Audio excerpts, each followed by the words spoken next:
L'actualité politique en RDC a connu un coup de théâtre majeur à la suite de tractations à la fois des confessions religieuses, mais aussi d'autres acteurs politiques régionaux et internationaux. Le chef de l'État a accepté un principe du dialogue national inclusif.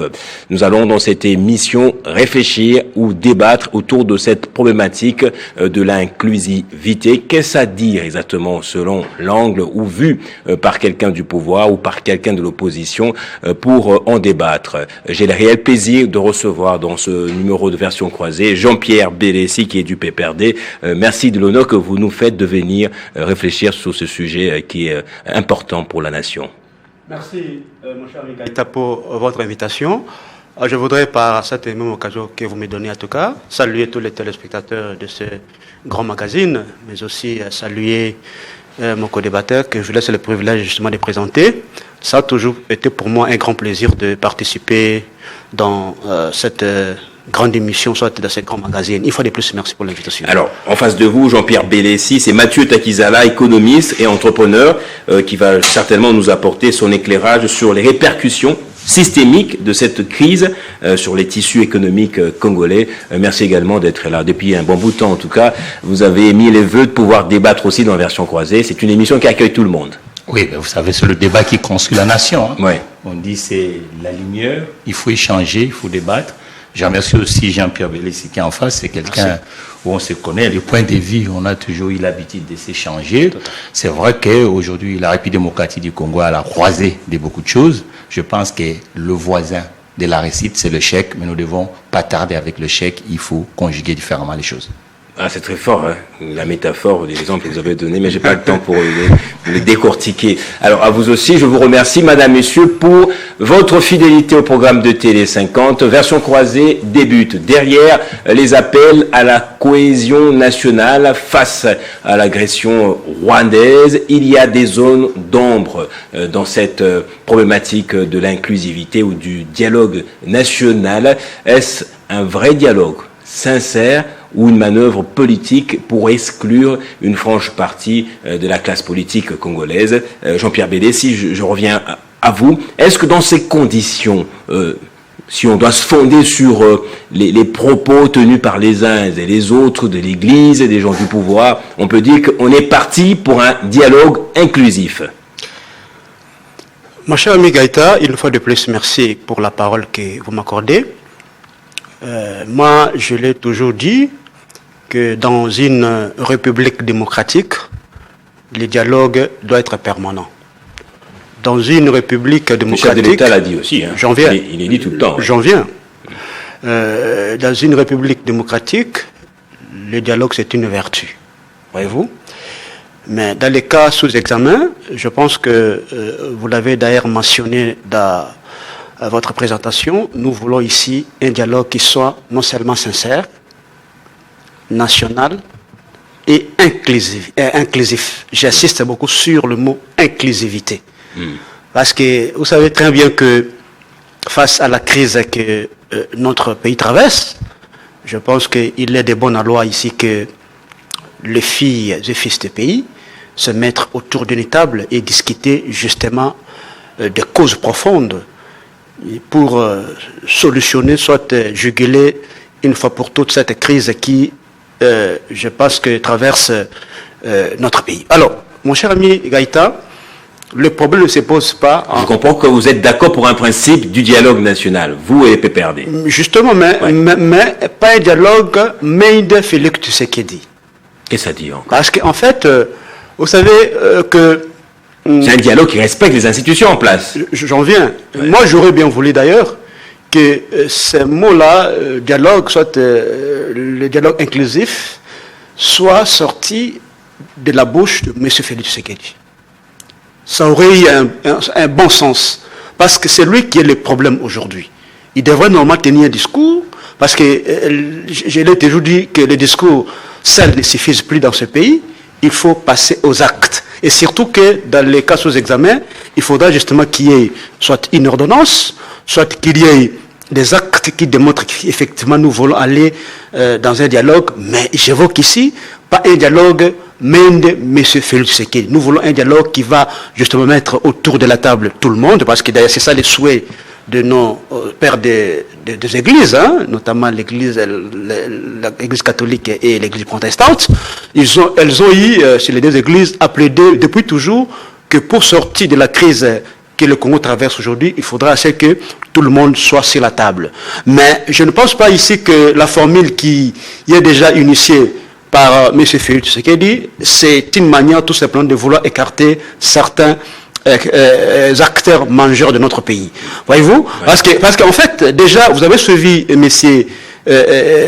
Mouyaya, le porte-parole du gouvernement, qui est allé déjà à l'encontre des propos tenus par nos pères, par nos pères des églises. Ça dit, il y a véritablement un problème à ce niveau-là déjà. Moi, je pense que le dialogue, c'est bien, mais il faudra que nous puissions avoir un dialogue qui va exclure, qui va pas exclure personne. Je pense qu'ici, nous savons bien les causes que... Il est de plus en plus évident, je peux vous prêter les mots, que l'AFC M23 et certains acteurs qui sont dans l'Est du pays seraient exclus de ce dialogue. On va y revenir, je vous poserai la question, laissez un peu à Mathieu Takizad de planter un décor économique aussi. D'un point de vue macroéconomique, est-ce qu'on est à même de pouvoir supporter le coût d'un dialogue aussi? Est-ce que ça pourrait avoir de l'impact sur l'économie? C'est vrai que l'économie, on le fait avec confiance. Mais il faut que les acteurs comprennent qu'aujourd'hui, la grande nation qu'on appelle la République démocratique du Congo, parce que la politique, en vrai sens, elle est sectorielle.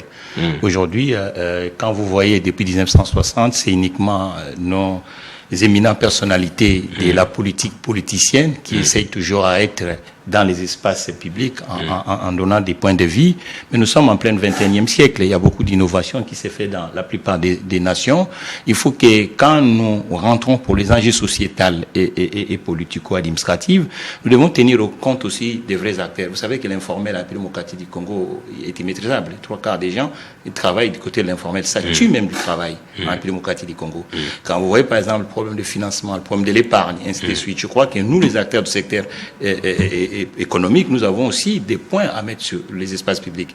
Vous savez, aujourd'hui, le Nigeria, après Biafra, les années 78, qu'est-ce qui se passe? Nous voyons aujourd'hui que la plupart d'investissements, ce qui s'est fait au niveau du Nigeria, ça ne reste pas uniquement les investisseurs étrangers, même les investisseurs locaux, tels qu'Aliko Dangote, qui aujourd'hui approvisionnent les avionneurs internationaux à partir du Nigeria. C'est-à-dire que le socle congolais, depuis 1959 et jusqu'à aujourd'hui, il faut que nous puissions de plus en plus projeter le Congo de 2035, le Congo de 2040, le Congo du point de vue agriculture, le Congo ainsi de suite. Il faut que nos compatriotes politiques, M. Bellis et ses collègues, doivent comprendre qu'aujourd'hui, que dans chaque parti politique, il faut prendre aussi en considération les éléments du monde économique, tel qu'aux États-Unis aujourd'hui, l'intelligence artificielle, c'est Bezos, c'est ainsi de suite. Ce sont des acteurs qui contribuent ainsi de suite. Au République démocratique du Congo, depuis les années de Kindwelo, ou des Kansebu, ou des Dokolo. Vous voyez pas qu'il y a une scission qui s'est faite. Parce que, moi, j'ai toujours dit, pourquoi on n'honore pas tant? Moi, dans mon livre, le plan B, j'honore ces pères du monde de l'entreprise qui ont contribué. Vous comprenez? La première banque, nous sommes sur le centre-ville, ici aujourd'hui. En face, il y a ce qu'on appelle Tembe aujourd'hui. Vous savez, cette banque qu'on appelait la banque de Kinshasa, qui a été fondée par l'intelligence du côté privé de la République démocratique du Congo. D'où les politiques aujourd'hui doivent comprendre que si nous palabrons, regardons aujourd'hui la République démocratique du Congo dans le PCR économique. Et que l'économie ne va pas primer sur la politique. Non. Alors, j'ai interviewé Godem Poya dit que le plan A reste le dialogue, mais le plan B, qui est économique, ne doit pas être exclu non plus. Pour lui, on doit faire de notre mieux pour capter les investissements américains. Le professeur Mpoyi, c'est un confrère économiste. Il enseigne l'économie. Il a commencé même dans l'économie publique avec les entreprises du portefeuille de l'État. Mais le professeur Mpoyi savent que la vraie économie est aussi du côté privé. Lorsque vous avez une économie privée qui est absente, même l'État s'appauvrit. C'est-à-dire qu'aujourd'hui, lui débat la question des enjeux de la République démocratique du Congo. On ne peut pas, même le dialogue. Vous avez posé une véritable question. Le problématique du financement des organisations que nous faisons du point de vue et pour faire avancer le collectif. Parce que les gens ne le savent pas. Oui. Donc, si c'est un dialogue Madine Kinshasa, pas d'après Mad Tshisekedi. Mais c'est ce que nous disons. Il faudrait financer les organisations, etc. C'est ce que nous disons. Ça veut dire qu'aujourd'hui, tout ce que nous faisons, nous devons regarder notre horloge. Nous avons commencé en 1960, on est en 2026. Et notre horloge aujourd'hui, le monde d'affaires de la République démocratique du Congo est en train de peiner parce que tous ces crises socio-politico-administratives fait que l'activité économique du côté privé se frustre. Mais maintenant, en discutant, il faut qu'on nuance de ce que nous faisons aujourd'hui. Ça veut dire que ce qu'on avait fait dans les années 90, Conférence nationale souveraine, c'était aussi le dialogue. Et c'était les acteurs de la société civile, les politiques, ainsi de suite. Mais je pense que c'est de 2026. Si nous voulons être réalistes, en phase de nos réalités, il faut qu'on mette un peu une dose de l'économie pratique. Voilà, je vous poserai la question de savoir aussi si le partage des gâteaux qui est réellement l'un de vrais débouchés des dialogues peut aussi avoir un impact sur l'économie nationale parce que on dialogue pour que finalement chacun se retrouve casé quelque part dans les ministères. La politique a toujours été guerre des intérêts, vous savez bien. Donc chaque camp politique, l'intérêt dans le vrai sens. Est-ce une opportunité économique ou pas? On y reviendra. Jean-Pierre Bélessi, j'ai pas mal de questions à vous poser. Oui. Je sais pas si vous avez suivi l'interview que Corneille Nangaa a accordée à une journaliste congolaise qui lui a posé la question de savoir si l'ancien président Joseph Kabila était réellement le patron de l'AFC M23. Il a dit non, mais qu'il souhaiterait, il aurait aimé, il a dit autrement que Kabila est toujours leur chef, quoi, est toujours le chef de Nangaa ainsi que de sa suite. Est-ce que c'est une posture, on prépare l'opinion à la venue de Joseph Kabila à la tête de l'AFC M23, alors qu'on avait dit qu'il n'avait jamais patronné ce mouvement? Non, c'est faux. Déjà, parce que je suis en train de suivre également ce débat-là dans les réseaux sociaux. Oui. Déjà, on dit que Joseph Kabila était toujours le patron du M23 parce que Corneille Nangaa aurait dit qu'il a toujours été notre chef. Mais Corneille Nangaa disait chef comme un ancien président de la République. C'est dans ce cadre-là, en fait. Parce qu'en fait, aujourd'hui, le chef a accepté qu'il devienne le numéro 1 de la mais bien sûr, aujourd'hui, Joseph Kabila, il évolue par tout le monde aujourd'hui, mon cher ami Gaëtan. Ah bon? Joseph Kabila, il évolue par tout le monde aujourd'hui. Et moi, je n'ai jamais compris cette vilaine arrogance qu'ont nos amis de l'Union Sacrée lorsqu'ils parlent de Joseph Kabila. Voyez-vous, mon cher ami Gaëtan, Joseph Kabila, disons-le clairement, a fait beaucoup de choses pour ces pays, même pour ceux qui sont aujourd'hui au pouvoir. Je l'ai dit tantôt ici, Joseph Kabila a tout donné à ce qui nous gère aujourd'hui, mon cher ami. Donc, Joseph Kabila, si Corneille Nangaa a levé dans son mouvement, il le même ici à Kinshasa, Joseph Kabila, il est voulu par le peuple congolais d'une manière générale. Alors, on donnera raison aux différents rapports du groupe d'experts des Nations Unies. Non, pas du tout. C'est un souhait, c'est quelqu'un qui exprime son opinion. C'était établi dans ce rapport-là. Pas du tout, mais c'était lui le responsable de la 123. Nous savons comment est-ce que les choses se font dans ce monde-là. Les rapports sont achetés, les rapports sont politiquement motivés. Nous savons, mon cher ami. Mais quand ça s'avère alors? Mais ça s'avère quoi? Est-ce que vous avez suivi la déclaration de Joseph Kabila dire qu'il est membre du M23? Voyez-vous? Mais c'est quelqu'un qui exprime son point de vue, disant qu'il veut que Joseph Kabila soit à la tête de ce mouvement-là. Mais ce n'est pas la validation qui a été déjà faite par Joseph Kabila. Il dit non, je suis le président du M23. Non, c'est un souhait exprimé par M. Corneille Nangaa. C'est à Joseph Kabila d'accepter ou de refuser. Et vous, votre position? Vous accepteriez qu'il se rend la RDC pour la M23? Nous sommes dans la résistance. Nous sommes dans la résistance parce que les moyens sont bons. Donc. Je vous dis, vous avez suivi les discours de Joseph Kabila le 23 mai, n'est-ce pas? Il a donné les 12 points que nous sommes entrés jusqu'à la preuve du contraire de suivre, voyez-vous, et que jusqu'à la preuve du contraire, je l'ai dit tantôt ici, il n'y a pas une autre voie que nous sommes en train de suivre. Permettez-moi cette isolation, vous le permettez. Alors ici, je dis que M. Corneille Nangaa a exprimé son point de vue. Alors, moi, ce n'est pas un ballon d'essai, quoi. Ce n'est pas un ballon d'essai. Oui. Joseph Kabila. Vous dites que c'est pas Kabila qui est le responsable de l'F-123, c'est Corneille Nangaa qui l'a appelé de tous ses voeux. Non. Mais est-ce que nous sommes en train de parler de propos de Corneille Nangaa ou de Joseph Kabila? Nous parlons ici. Il y a un lien, c'est indissociable. Mais non, il ne faut pas dire ça. Vous n'avez pas suivi une déclaration de Kabila disant qu'il est membre du 1-23. Et d'ailleurs, Joseph Kabila a dit à plusieurs reprises. Lui, il a dit qu'il n'a jamais été membre du 1-23. On lui a déjà. Le rapport des Nations Unies. On lui a déjà posé. On établi qu'il avait un lien avec l'F-123. Mon cher ami. Et qu'on ait Nangaa. Mais je vous ai dit ici. qui peuvent rendre confus en fait mon cher ami la Gaëtan, situation en général. je vous ai dit tantôt ici que c'est un point de vue de M. Corneille Nangaa.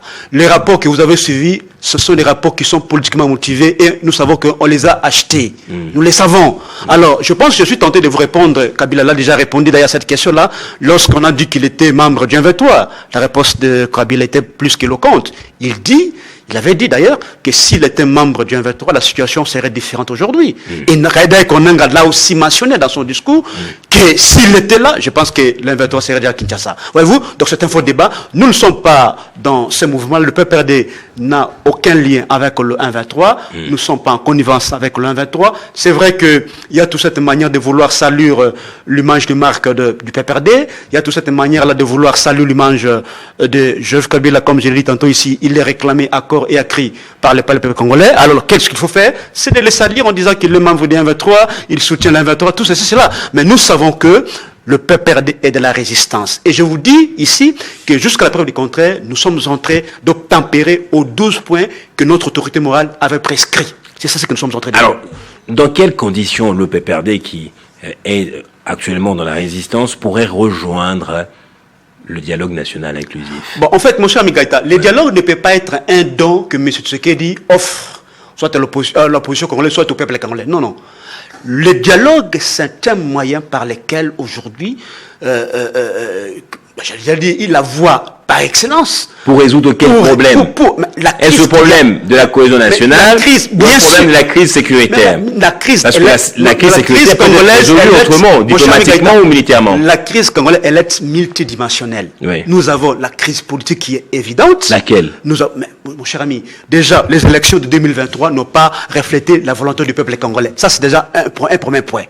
Deuxième élément, nous avons la crise sécuritaire aujourd'hui.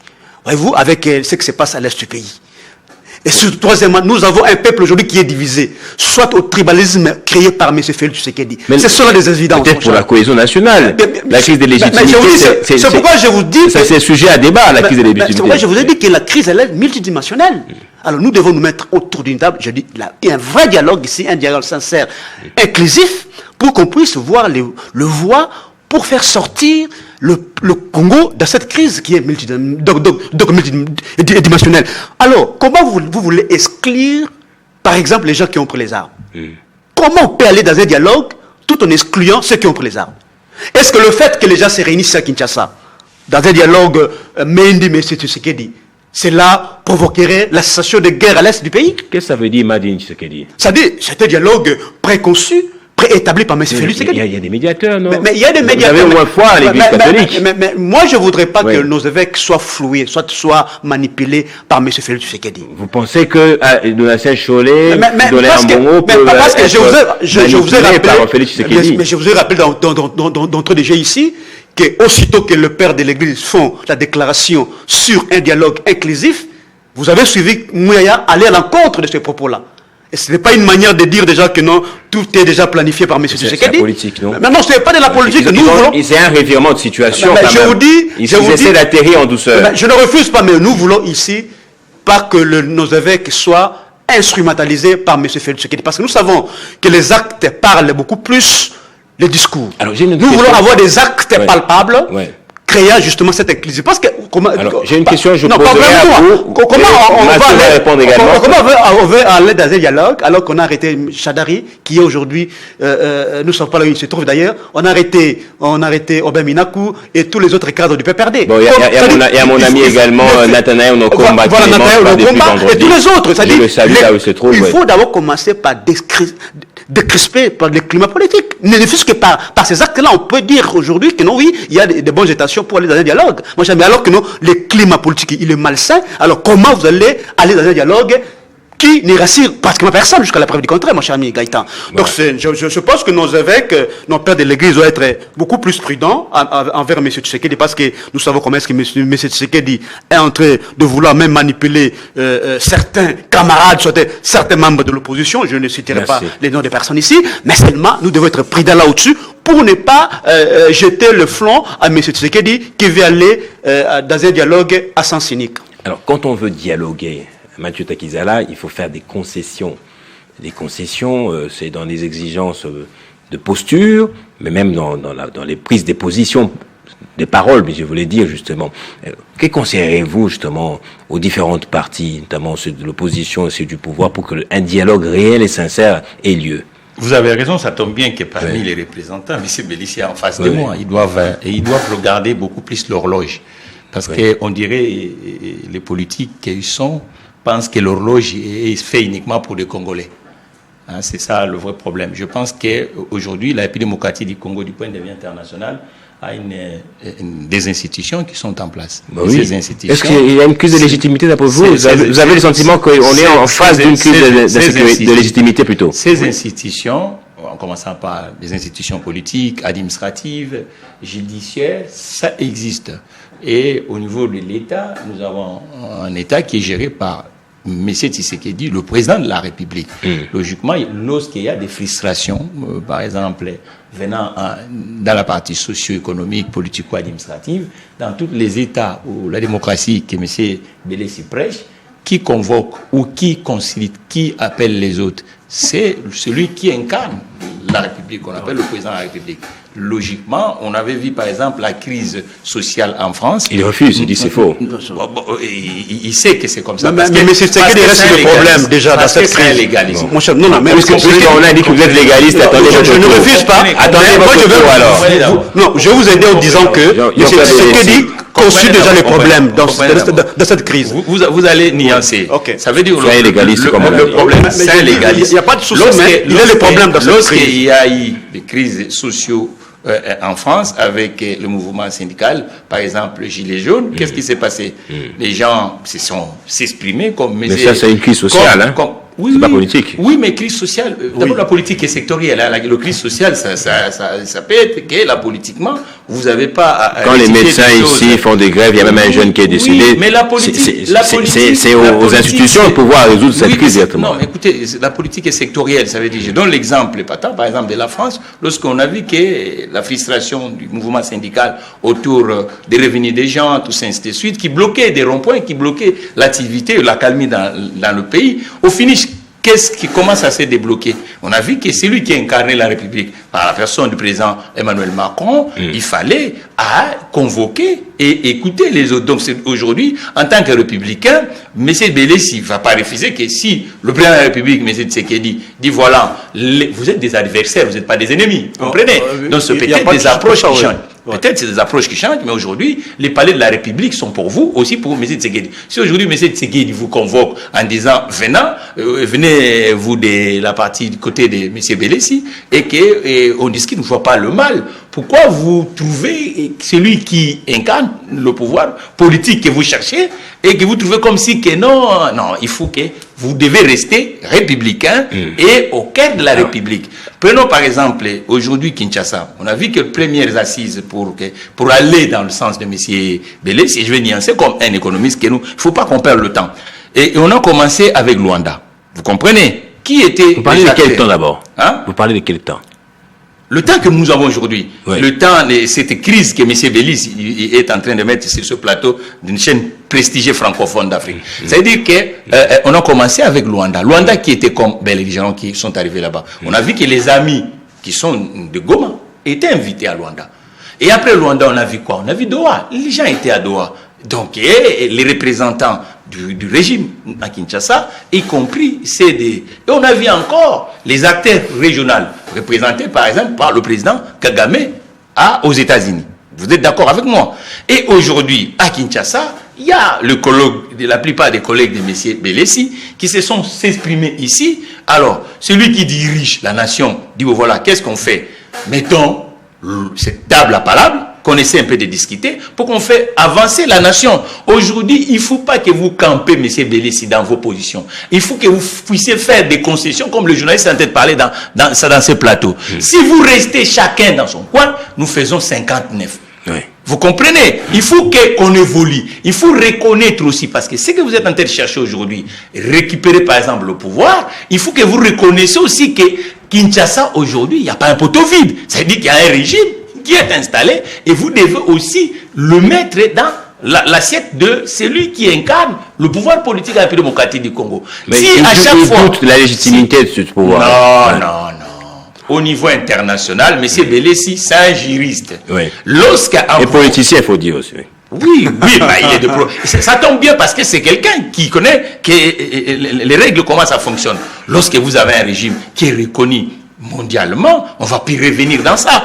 Gagnons le temps. Non, il ne faut pas dire ça, M. Katakizala. Il ne faudrait pas dire ça. Gagnons le temps. Vous savez, toutes les crises que nous avons connues dans ces pays, elles étaient beaucoup plus liées sur la question de légitimité de nos dirigeants. Je suis légaliste, comme vous l'avez dit, mais le problème ici, c'est que, est-ce que les élections de 2023 ont reflété la volonté du peuple congolais? C'est ça d'abord la question. On revient dans ce que je voudrais dire que cette crise-là reste pendante. Il ne reste pas beaucoup de temps. C'est une crise qui reste pendante. On n'a pas encore résolu cette crise-là. Et deuxième crise, c'est la crise sécuritaire. Là aussi, on n'a pas encore résolu cette crise-là parce que... Je vous redonne la parole tout de suite, Jean-Pierre Belessi. Je voulais les compléter. Je sais que vous savez qu'il n'y a pas beaucoup de temps. Ah oui, je voulais pas perdre. Je voulais savoir de quel temps il parlait. Peut-être qu'il parle le temps de l'émission. Jean-Pierre Belessi, plutôt Mathieu Takizala, c'est que nous suivons le savoir. Je l'ai dit à l'entame, l'actualité politique a connu comme un coup de théâtre.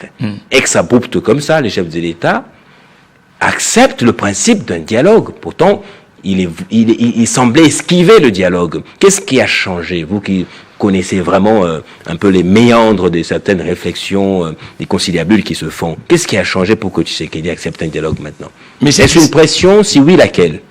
Non. M. Tshisekedi, à part d'être politique, c'est un homme d'État, c'est un manager. Le manager a des objectifs qui s'est alloué, comme moi, je suis en face. Je suis arrivé à Kinshasa, je pense qu'en 2012, quand il commençait à revenir à Kinshasa, c'est pas les mêmes objectifs que nous avons aujourd'hui. Qu'est-ce qui s'est passé? Le terrain a dessiné autre chose, on essaye de se diversifier. Je pense que M. Tshisekedi, en tant que manager, il veut gagner aussi le temps que sa nation puisse avancer. Okay. Il va pas perdurer uniquement. Ouais. Et c'est ce que j'ai dit.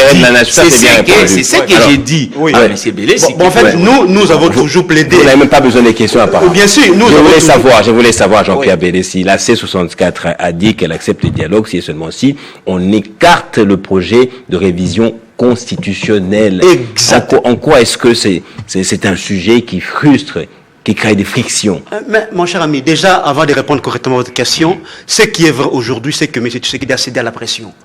La pression interne. De qui? Mais de l'opposition. L'opposition qui reporte ces manifestations. S'il vous plaît, j'en viens. Pour un non, reporte manifestation. On a dit que c'était opposition à PT. Mais vous avez suivi les déclarations faites par cette opposition, n'est-ce pas, ont pratiquement bouleversé les choses. Vous avez suivi la déclaration qui dit la journée ville morte. Le peuple congolais a totalement obtempéré à cette journée ville morte. C'est un message envoyé à M. Tshisekedi. Vous avez suivi le sit-in ici à Kinshasa. C'était une réussite totale. C'est cela Jean-Pierre Belessi. Permettez-moi, mon cher ami Gaïta. J'en viens, oui. Il n'y avait même pas eu de sit-in. Il y a un sit-in qui était une réussite totale. Non, ils ne sont même pas arrivés au point du sit-in, Jean-Pierre Belessi. Ce sont les actions préliminaires, d'ailleurs, qui ont fait réfléchir à deux fois M. Tshisekedi. Vous avez posé la question sur le non-changement de la Constitution. Ouais. Parce qu'en fait, les problèmes se posent dans ce terme-là. C'est pourquoi nous disons à nos amis de la 64 d'être prudents. Parce qu'il ne faudrait pas ici que ces dialogues-là puissent venir remettre en cause, j'allais dire, la démarche de nos amis de la 64, que nous partageons le même point de vue, bien entendu, parce que nous avons dit que M. Tshisekedi devait à tout prix instaurer la dictature, il devait aller au-delà de ses deux mandats. Alors il ne faudrait pas que ces dialogues-là puissent prêter le flanc à M. Tshisekedi d'aller au-delà de ses deux mandats. Quelqu'un qui veut avoir plus de jours à la tête du pays peut accepter un dialogue alors qu'il lui reste beaucoup de temps comme ça. Ça peut être une manière de vouloir appeler nos amis qui sont là pour venir participer de la gestion et maintenant ouvrir un chemin. Légitimer une prolongation. Exactement, c'est ça. Mais c'est ça peut-être. C'est quoi les garde-fous que vous allez mettre en place, vous? Mais c'est pourquoi j'ai aimé lorsqu'ils disent qu'il faudra que M. Tshisekedi puisse se prononcer publiquement, qui va respecter la Constitution et que cette Constitution ne sera pas changée. Mais vous ne serez même pas partie prenante, c'est un peu BDC. Nous sommes pas, mon cher ami, vous savez que nous sommes, je l'ai dit tantôt ici à plus d'une fois, que nous avons le même objectif.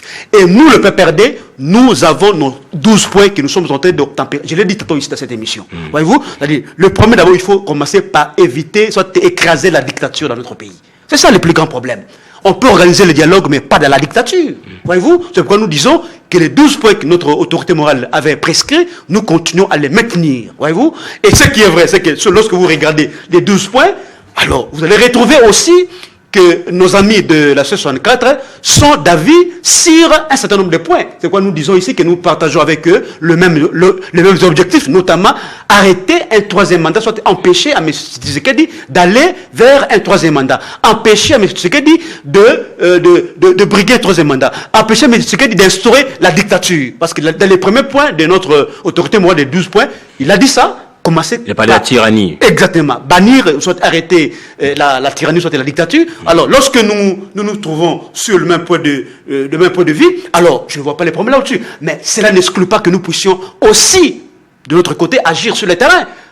Je voudrais rappeler l'autre fois ici que nous avons déjà initié des réunions préparatoires pour chercher le voisin moyen à mettre en place aussi les manifestations qui vont faire réfléchir à M. Ça veut dire, aux côtés de la C64. Vous agissez uniquement qu'en termes de manifestations. Mais est-ce que vous l'évaluez du point de vue économique? Mais M. Tshisekedi n'attend que vous savez une journée de manifestation du point de vue économique. Que la voie de la force. Voyez-vous, mon cher ami. Alors, il faut mener des actions sur le terrain pour, bien entendu, empêcher à M. Tshisekedi, surtout, d'instaurer la dictature. Parce que nous avons déjà fait un grand pas dans la restauration de la démocratie. Joseph Kabila nous avait déjà placé dans une orbite démocratique. Alors, on ne peut pas comprendre aujourd'hui que M. Tshisekedi puisse venir à mettre en cause tous ces acquis démocratiques. Il y a un ultimatum qui a été lancé. Dernière question que je vous pose. Il y a un ultimatum du 15 août qui a été lancé pour présenter au pouvoir en place. Si le dialogue n'est pas convoqué à cette date-là, on va reprendre la contestation populaire. Mais avec qui? Parce que vous organisiez, que vous annonciez une manifestation, que vous la reportiez, ça ne crée pas de remous. Personne n'est dérangé, apparemment, dans l'opinion publique. Oui. Non, c'est pas possible, ça. C'est vrai. Mais le peuple congolais n'attend que ça, mon cher ami. Mais bien sûr. Nous avons déjà... Ils n'attendent pas de travail, ils attendent pas de manifester. Mais mon cher, lorsque vous avez un régime qui détourne matin, midi, soir, comment est-ce qu'on va résoudre la question de l'économie dans ce pays? Un régime qui détourne matin, midi, soir des millions de dollars, mon cher ami. Est-ce que notre économie serait efficace, mon cher ami, l'économiste? Voyez-vous? Le problème ne se pose pas à ce terme-là. Nous voulons ici, permettre à ce que M. Tshisekedi soit démis de ses fonctions. Voyez-vous? Parce que ça, d'ailleurs, il doit démissionner. Il doit démissionner parce que il n'est plus en phase avec cette constitution. La constitution qui l'a permis à ceux qui sont aujourd'hui au pouvoir, qui l'a autorisé, soit la constitution sur laquelle son pouvoir est assis. Voyez-vous? Donc, comment on veut aller dans un dialogue en voulant à tout prix exclure, j'allais dire, une grande frange de l'opposition, notamment Kabila, parce qu'il faut le dire ici, mon cher Nikaïta, Kabila reste la pièce maîtresse, n'est-ce pas, un acteur politique majeur dans ce pays. Alors, je ne vais pas comprendre que nous puissions aller dans un dialogue sans Kabila. Merci. Permettez-moi, sans Corneille Nangaa, sans les autres grandes figures de l'opposition, notamment Moïse Katumbi, il s'appelle qui encore Matata Ponyo, et tous les autres que vous connaissez, mon cher ami. Franck Diongo. Et tous les autres. C'est-à-dire, nous voulons ici un dialogue sincère et inclusif. Avec mais tout le monde. Pas un dialogue qui est déjà préconçu. Pas un monologue. Pas un monologue. Mais parce que la logique c'est 64 qui est là quand même. Ça fait dialogue, non? Non, mais est-ce que... Le pouvoir est la C64. La C64 représente toute l'opposition dans ce pays? Merci. Non, pas du tout. Le problème, c'est que M. Tshisekedi doit accepter un dialogue qui est inclusif et que toutes les filles et tous les filles de ce pays soient sur la table, afin que nous puissions nous regarder en face et puis dire les causes qui nous divisent ici et trouver la solution une fois pour toutes. Vous avez parlé des concessions qu'on doit faire, mais vous êtes plus focalisé sur ceux de l'opposition. Qu'est-ce que le pouvoir doit faire aussi comme concession? Parce qu'on dit, c'est un dialogue Madine Félix Tshisekedi, l'opposition aimerait qu'il y ait d'autres acteurs qui soient impliqués, notamment ceux de la région, un dialogue qui peut être externalisé. Qu'est-ce que vous en pensez? Vous devez savoir que quand on dirige, on a plusieurs grénadines. La première est d'abord l'obsession républicaine. Qu'est-ce qu'on appelle la réception républicaine? Ça veut dire qu'il y a des objectifs. Lorsqu'un politique se présente devant les gens, il a ce qu'on appelle le carnaval de travail, le programme. Le programme, c'est ce qui est le boussole par les enjeux, les thématiques sectorielles, l'agriculture, les routes, ainsi de suite. Deuxième élément, c'est cette compétition de doctrine politique. Ça veut dire que et tous sont de gauche. En République démocratique du Congo, il y a beaucoup de gens de gauche, malgré tout les divergences. Alors, maintenant, le vrai problème, aujourd'hui, Et ce régime est représenté par M. Tshisekedi. Je crois, les fonctionnaires, et on ne va pas les priver. Il faut trouver toujours des moyens à payer les fonctionnaires. Il faut trouver toujours des moyens à rassurer la continuité de l'État, qui ce soit les enjeux et que M. Sidi aujourd'hui. L'administration peut toujours jouer ce rôle. S'il vous plaît. L'administration publique, si elle est efficace, en Belgique, on a fait une affaire de 2 ans sans un gouvernement, mais l'administration publique a su gérer cette question-là. C'est-à-dire, ce qui constitue le problème dans ce pays, constitue la crise dans ce pays. C'est pour ça que vous devez comprendre. C'est lui le problème. L'avantage année que M. Bélis, vous avez déjà dirigé le pays et vous savez que... Non, mon cher, le problème ne se pose pas ce terme-là. Laissez-moi... Connaître diriger le pays... Non, il n'y a pas de souci. Connaître diriger le pays, c'est là, mais nous n'enlève pas les droits de revenir. Vous grignoter le temps de votre co-débatteur. Vous avez eu le temps de parler. On est déjà à la fin de l'émission. Vous avez dirigé, s'il vous plaît. Vous devez d'abord comprendre ce que j'ai dit. Ça veut dire que vous avez dirigé le pays. Vous savez les enjeux de la démocratie du Congo. Aujourd'hui, venir uniquement dire que M. Tshisekedi ça, tout ça, il faut que ça soit du point de vue de l'horloge problématique sectorielle. Aujourd'hui, cet État dégage combien? Nous avons des enjeux sécuritaires, vous savez, des enjeux sécuritaires à l'Est, et ça nécessite des moyens. Occasionnés par qui? Ça veut dire... Merci. Donc, diriger la gouvernance, c'est la continuité. C'est là où que vous devez mettre, c'est un peu lourd dans votre compréhension politique. Il faut tenir. Mais nous sommes d'accord pour un dialogue qui doit réunir tout le monde. Et pour résoudre cette crise, avec des candidats. Lorsque vous voulez aller dans un dialogue, on est plus mon cher ami. Il faut pas un dialogue. Il ne faut pas se fixer. Le dialogue n'est pas mal. C'était une émission inclusive pour le mois ici sur TV50. Qui ne peut pas Mathieu Takizala, économiste, entrepreneur. Merci encore une fois d'être venu. J'espère que ce n'est pas la dernière émission. On va rattraper l'émission avec Norba Yamba. Il n'y a pas de problème. Nous rejoindre peut-être à cause de problèmes de circulation. Il faut un dialogue aussi pour ça. Un dialogue national pour la fluidité et la reconstruction. On appelle ça la conférence sociale et économique du pays parce Merci que beaucoup. le problème Jean-Pierre Bélissi aussi, qui pouvait venir en retard parce qu'il a élevé de problèmes d'électricité. À chaque fois que vous venez après élever mon chef, il faut dire ça. C'est moi qui suis venu sauver quand même cette émission. Voilà, à cause de l'absence de Norbert Yamba. Je vous remercie pour ça, pour votre promptitude en tout cas.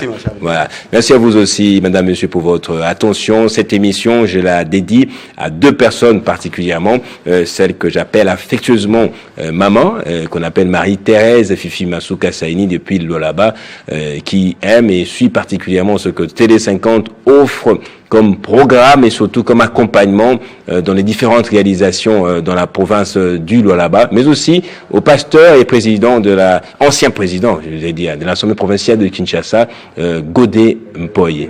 Merci à vous tous pour votre attention. Au revoir.